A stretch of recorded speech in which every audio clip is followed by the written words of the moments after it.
Guess what paint thinner does to paint? It thins paint, folks. So if you don't manage your paint, you're going to get so much paint in this paintbrush, and you're going to jam that onto your canvas. You're automatically going to start with too much paint that you can't effectively, smooth it around your canvas and then blend properly. Hi, everybody. This is Brian from Art Party Unlimited. Today, we're going to work on skies and still water.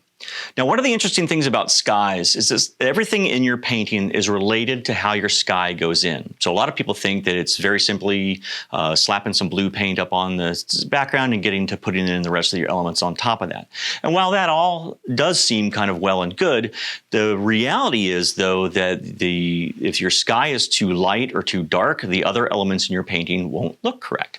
So the most common thing that we see when folks start this process or start learning, no matter what style of painting that you're attempting to do at first, is that you put in skies that are way too dark. They're way too dark. And remember that skies are going to be the first thing that sets the mood for your painting. So it's very important that you get your skies correct. Now, that doesn't necessarily mean that, particularly in the Bob Ross style of painting, that you have to go out and measure the value of the sky and get it absolutely picture perfect into your sky.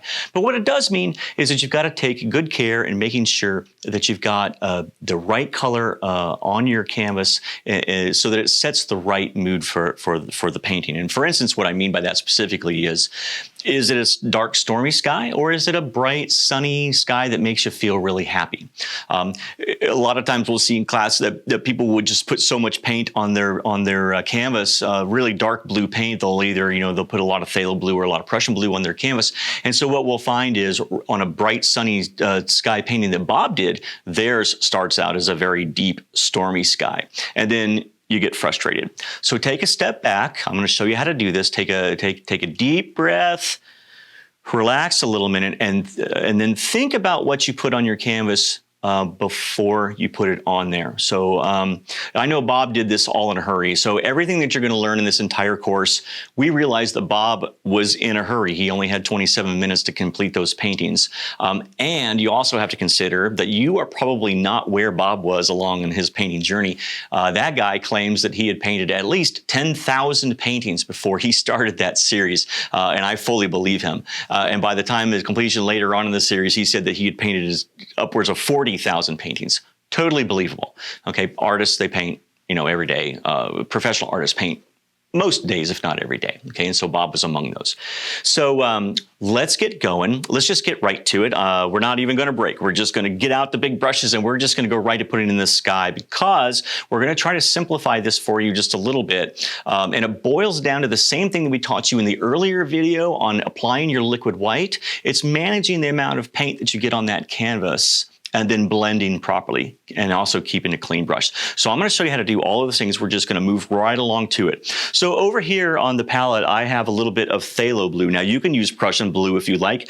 You can use ultramarine blue if you like. There's lots of different shades of blue that you can use. Now in the Bob Ross world, we use phthalo blue and Prussian blue. So I'm going to do phthalo blue. It's a little brighter color than the Prussian blue is. The Prussian blue is a very, very deep, darker shade of blue. It's a little bit cooler than this in color temperature. Bob predominantly used phthalo blue for his skies, and it's a fine color. Totally recommend that. If you like that color, stick with it. It's great. I most often will use either in the Bob Ross method I use this, but if I'm painting outside the Bob Ross method, a lot of times I'll use a King's blue or a Prussian blue or a mixture of the two in order to get whatever sky I'm trying to match. Maybe from a painting or something, a photograph I should mean that I'm trying to copy. So we're going to use phthalo blue. We're going to stick with Bob's colors in here, and notice how I'm loading this brush. So first of all, you should note that what I did is I put out my tube of paint, and then I took this palette knife and I smash that paint out very thinly so that I only have a little bit of paint down here at the bottom. The rest of that pile of paint is up here.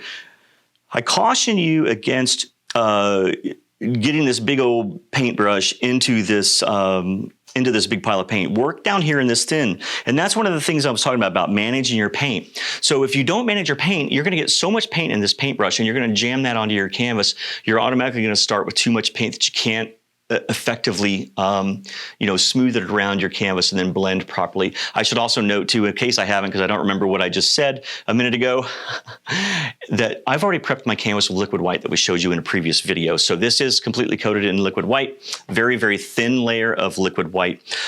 So just make sure that you've got that going. So back to this paint over here.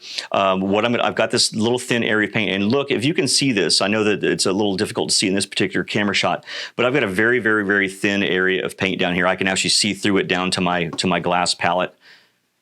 And I'm just tapping in that thin area and just kind of pulling just a little bit and just a little bit over here. That ensures that we don't get so much paint on our brush that we're going to be in absolute agony city right from the get-go, okay? So I'm tap, tap, tap, tap, tap, tap, flipped it, tap, tap, tap, tap, tap. And if you can look at my brush, I just loaded a little bit of paint at the ends of those bristles, and that's very, very, very important, okay? So let's get right to it. Let's come up here. Now, Bob would often use the crisscross strokes, so when we're talking crisscross strokes, it's kind of like this, okay? Back and forth, back and forth, back and forth. Now, you will also see me sometimes, and you will see Steve Ross in the Steve Ross episodes, sometimes they'll grind in that paint. Bob probably did it a couple of times or two, but not often. He normally would engage in a crisscross stroke like this, okay? So what we're gonna do is we're gonna start at the top of our canvas, and the reason why we're doing that is because that's where we're actually gonna apply the darkest paint, because it's coming right out of the paintbrush. Nothing's mixed with the liquid white yet. And so if you think about it, if you're looking in real nature, the top of your canvas is actually what the part of the sky that's closest to you. And as we go down in the canvas, that's the thing that's moving backward toward the horizon. So you got to think in three dimensions here, that this two-dimensional object, we're going to try to give it the appearance at the end of the painting that we've got a little bit of depth, as if it were somewhat three-dimensional, okay? So as we move down toward the horizon, we're going to be running out of paint in our brush, and it's going to be mixing with that liquid white also, so it's going to get lighter and lighter as it goes down, and that's going to give us the illusion of depth. So let's start up here at the top of the painting, and let's just get going, okay? So using those crisscross strokes, I'm applying very, very, very light pressure to this brush, so using these crisscross strokes, I got to get under that little holder there. So I'm going to switch hands for you so that you can see a little better over here. So you can use these crisscross strokes here. I'm going to use a little bit of grinding too, okay? Sometimes when you can't get into the canvas duct on your canvas, sometimes you can if you grind it a little bit, it'll fill in those gaps, because you don't want to leave a bunch of big gaps in your canvas. It doesn't look right. So sometimes you can scrub in here too to accomplish that same thing. But notice here, after I get out of this corner, that as we work downward in the sky, I am both mixing with that liquid white that's underneath this, okay, and I'm running out of paint in that brush. So you notice that I'm not going back and dipping into extra paint, because I don't want that. I actually want this to get lighter in color for the reasons we discussed a few minutes ago. I'm grinding in a little bit of this paint just to kind of help me move it.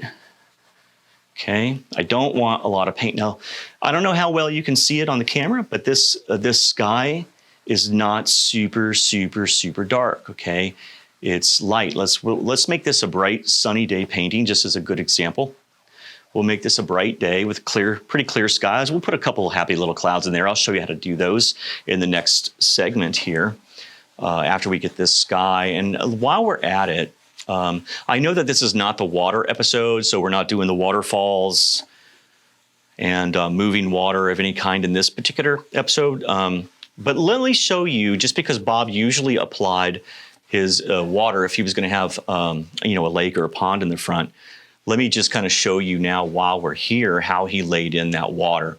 Now, we'll revisit that on the water episode too, but in case any of you are eager to get painting, a full painting, you'll know how to get that water in. So here what I'm doing is I'm just, I've kind of worked this color downward, and now I'm just using a very light touch going back and forth on my canvas to blend out all my brush marks, make it look better. Now, one of the other things that we see a lot of times in the in-person classes, and you may be experiencing this at home right now if you're painting along with me, is that you might have big streaks of color. Now, that might be because you have too much paint in your brush, and so as you're coming across, that's going to leave these big streaks in there. Well, if that's happening to you, very simply, come over and wipe out your brush. And if you've got really a ton of paint in there, hey, go ahead and wash your brush. Wash and dry your brush really well, and then you can come back. Then you can come back to your canvas and you can work those out, okay? Another thing you can do if you have a sky that's not blending very well that you're unhappy with is you can continually wipe out that brush, come up here, blend some more, wipe out that brush, and that'll lift off some of that paint, make it a little bit easier for you to get the next layers of paint on, because that's the key, right, is managing the amount of paint, of wet paint that you have on this canvas. And in the Bob Ross method, in any wet on wet method, it's really about managing that wet paint on that canvas. Biggest problem that we have, I think all of us do, especially when we're starting to learn this technique, because it's not the easiest technique. We put too much paint on that canvas. As you practice, though, so don't be discouraged by that, because as you practice and as you get better, you're going to learn to manage your paint much better, and you're going to use about 1/4 of the paint that you're probably using right here today. If you're a beginner, you're probably using 4 times the paint that you need to. But trust me, I've been there too. Like I'm telling you things that I've learned over time. You're going to get better and better and better at managing your paint if you stick with it. So paint as often as you can. Some days paint even when you don't feel like it, right? Because it'll make you feel better. And in that process, you'll learn to manage paint better. Now, if you only paint a couple of times a year, shame on you, number one, because this is the joy of painting, right? I mean, we were trying to spread that joy. You're depriving yourself of a lot of fun, and painting's just like everything else. You've got to practice and practice and practice and practice and practice, okay? So we've got this sky in. So let's move on and just to show you very, very quickly how Bob put in his water. This is a great way to get an underpainting in. And if you put in your water like this on every painting, that doesn't necessarily mean that you have to always have water there. You could always just do this as an underpainting if you don't really know what your composition is going to be, if you're just kind of, building off the cuff like Bob did. But what we're going to do is we're going to go back over here. We're going to load that same phthalo blue into that brush exactly the same way. All right. So load both sides of your brush by tap, tap, tap, tap, tap, right? Tap, tap, tap, tap. All right. So I've got, again, just a little bit of paint in my brush. Now, this is the opposite here. Now on the bottom of the canvas, the things that are at the very bottom are the things that are closest to us. So we're going to work from the bottom up from here. Now, what I'm doing now is I'm going to use this same canvas for my mountains, which is the next episode after this one. So I'm going to have my sky come down far and my lake not go up very much, because I really want some big giant mountains to make it easier for you to see in the next episode. So this is very important to get right. And Bob cautioned you on almost every episode that he did this, that you're only going to put in your water coming from the outside of your canvas across there, and you're going to pull away like this. So that's on that side. And if you're on this side, you're going to come across this way and out, okay? Very important that you don't try to scrub back and forth. And the reason being, and I'm not going to do it here today, I normally demonstrate it into a class, but the reason why we're not going to do it here today is I don't want this big mark on my canvas. But if you start in the middle and go back, you're going to leave a big mark right here, and it's the dickens, man, to try to get that out. So trust me on this. Come from the outside in, right? We're going to start this way. I've got my brush loaded. We're going to start from this side in, and we're just going to kind of pull across, and we're going to pull horizontally, right? So easy thing to remember is Bob's saying, he would say it all the time, that water lies flat, right? He says it lays around on its back all day like him, right? Lazy. So angles are very important here. So we're pulling from the side across, and then I'm pulling away from the canvas as I go upward, okay? So same thing that happened from the sky as we worked down, where we're running out of paint and it's mixing with that liquid white. So we have a gradient going upward toward that horizon. So I'm going to reload my brush, all right? And I'm going to go right back over to that other side. And now I'm going to pull from the outside in this way, okay? It's very, very important that you keep this lying flat, okay?